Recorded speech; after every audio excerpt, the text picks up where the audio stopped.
샬롬 할렐루야. 제목은 성령의 역사입니다.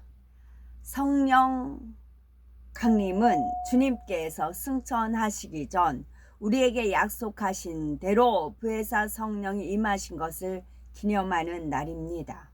예수님께서는 요한복음 16장 7절에 그러하나 내가 너에게 실상을 말하노니 내가 떠나가는 것이 너희에게 유익이라. 내가 떠나가지 아니하면 보혜사가 너희에게로 오시지 아니할 것이요 가면 내가 그를 너희에게로 보내리니 말씀하셨습니다.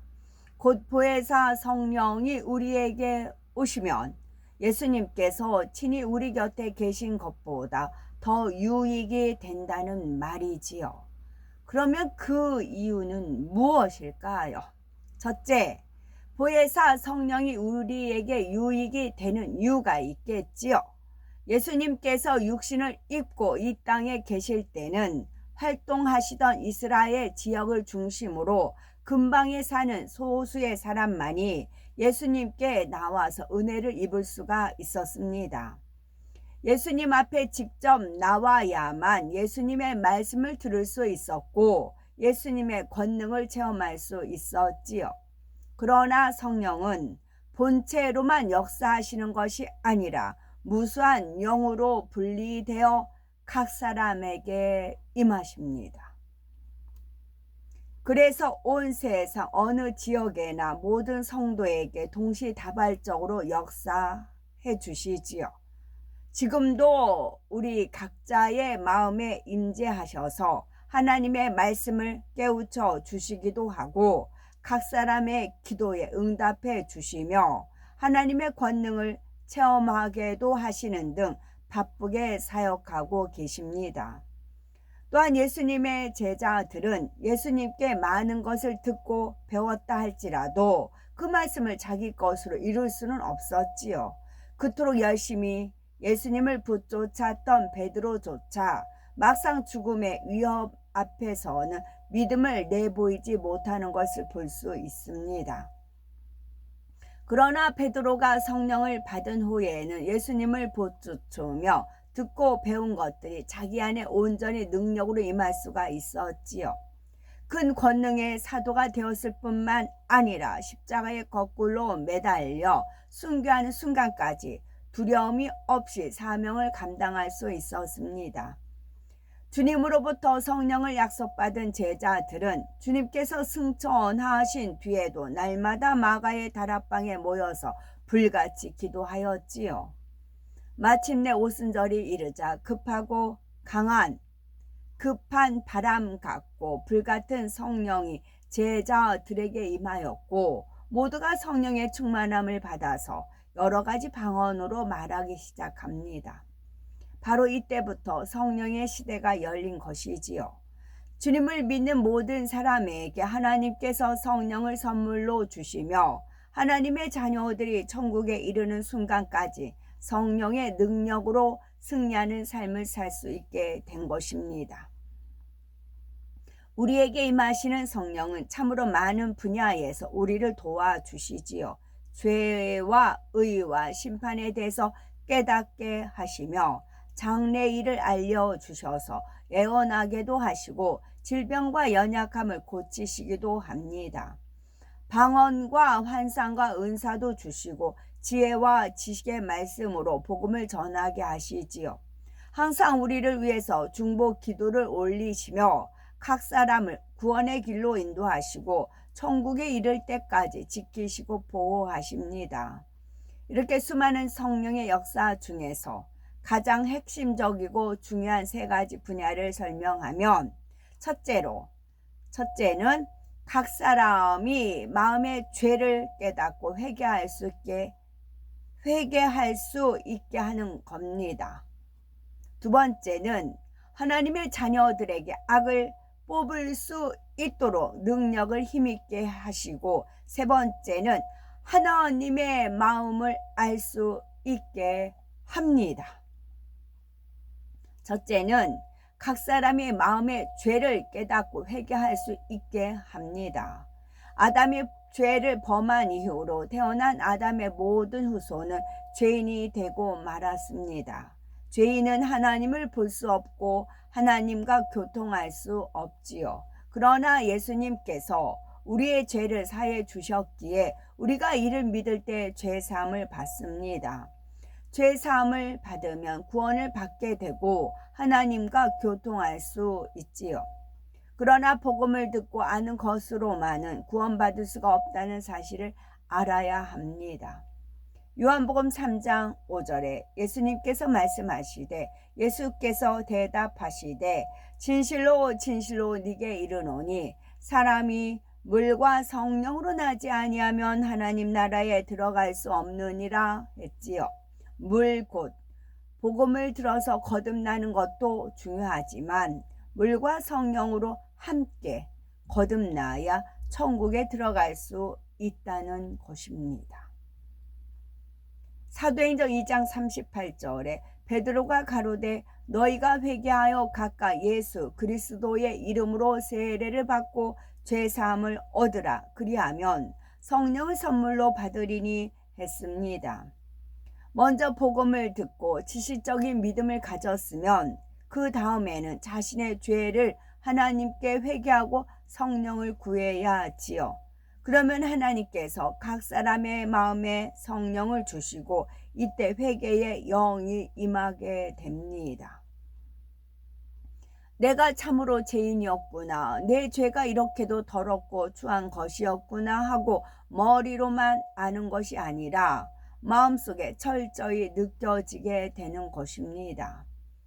그래서 마음을 찢는 듯한 아픔 속에 진정으로 지난날의 모든 죄를 회개하고 나면 그 후에는 마음이 날아갈 듯 가볍고 시원해지는 것을 느끼지요. 마음을 무겁게 짓누르던 죄의 짐이 덜어지고 성령의 충만함이 임하기 때문입니다.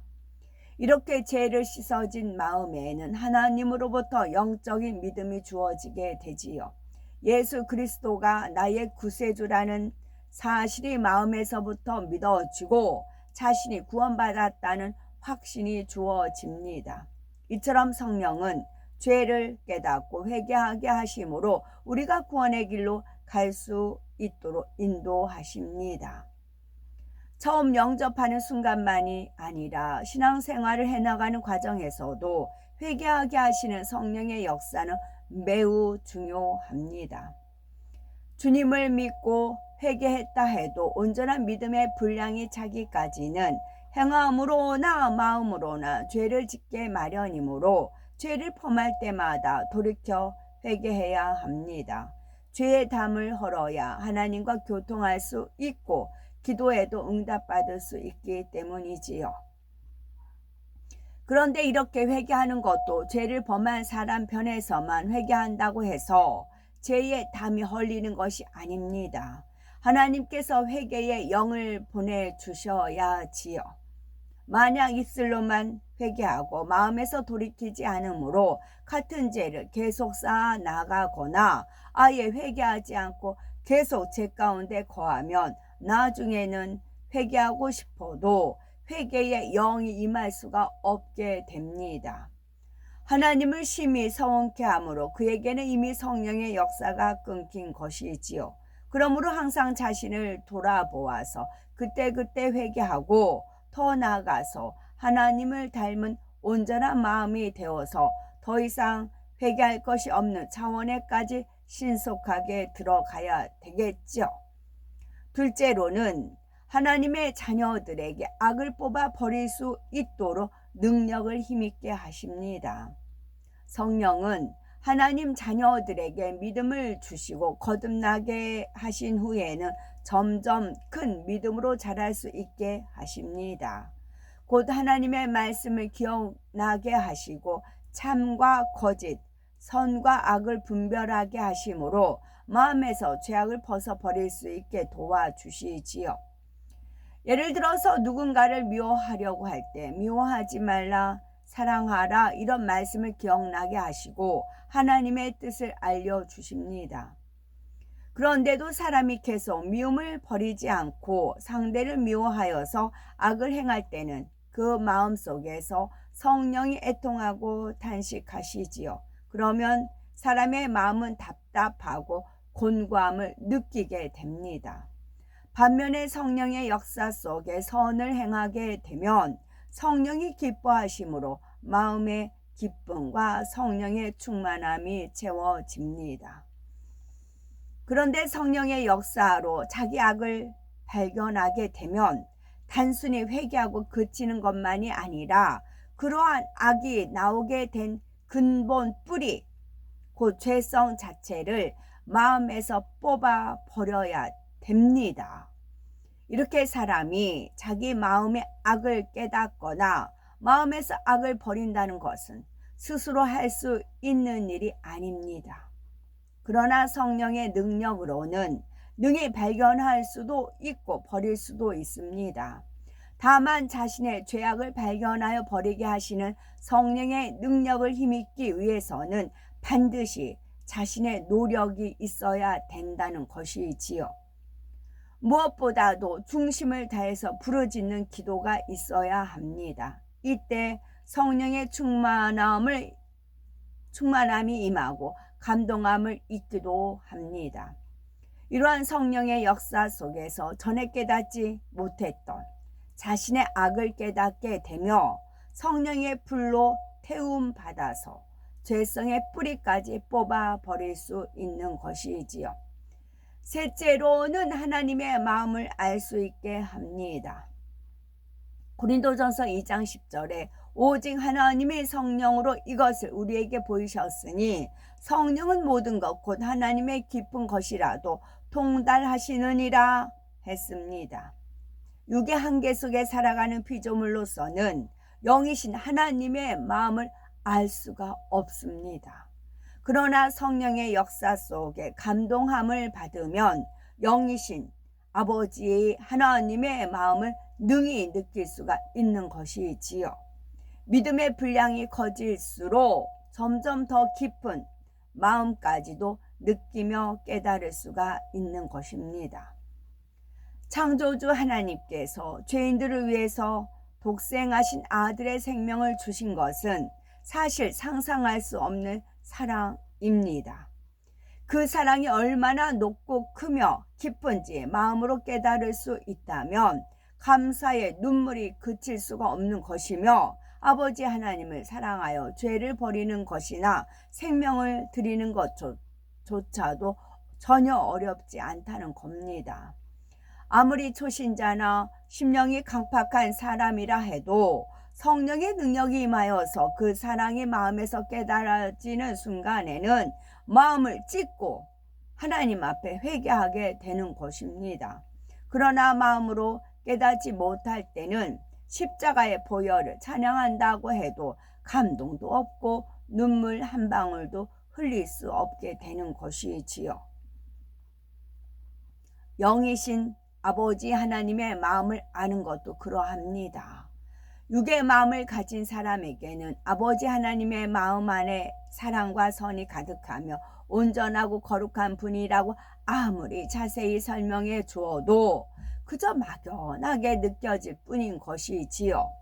그러나 성령의 역사가 임할 때에는 사랑 자체요 선 자체이신 아버지의 마음이 자기 안에 직접적으로 느껴집니다. 또한 구체적인 하나하나의 상황 속에서 어떤 것이 하나님께서 원하시는 것일까 갈등할 때 하나님의 뜻을 알려주시는 것도 성령의 역사입니다. 음성을 들려주시기도 하고 마음의 주관을 받게 하시기도 하시지요. 영계의 깊은 비밀을 깨닫고 아버지 하나님의 뜻과 섭리를 이해하는 것도 성령의 역사를 통해서 가능한 일입니다. 이렇게 우리가 성령의 역사 속에서 아버지의 마음을 깨달아야 아버지의 마음을 닮아갈 수가 있는 것이겠지요. 우리의 마음을, 나의 마음을 온전히 진리로 채워서 영으로, 온영으로 들어갈 수 있는 것입니다. 그래서 우리는 항상 성령의 역사 속에서 아버지 하나님의 마음을 더 밝히 알고 깨달을 수 있도록 사모함으로 기도해 나가야 됩니다. 내 마음에 성령이 내주하시고 구원의 길로 인도해 주신다는 것에 대해서 중심으로 감사해야 되겠고, 결코 성령을 근심하게 하지 말고 신속하게 마음을 할례하여 온전케 됨으로 아버지 하나님의 마음을 닮아가야 되겠습니다. 2000여 년 전 마가의 다락방에 임하신 불같은 성령의 역사가 오늘 이 시간도 내일도 그리고 주님께서 오실 때까지 우리와 항상 함께 하셨으면 참 좋겠습니다. 아멘.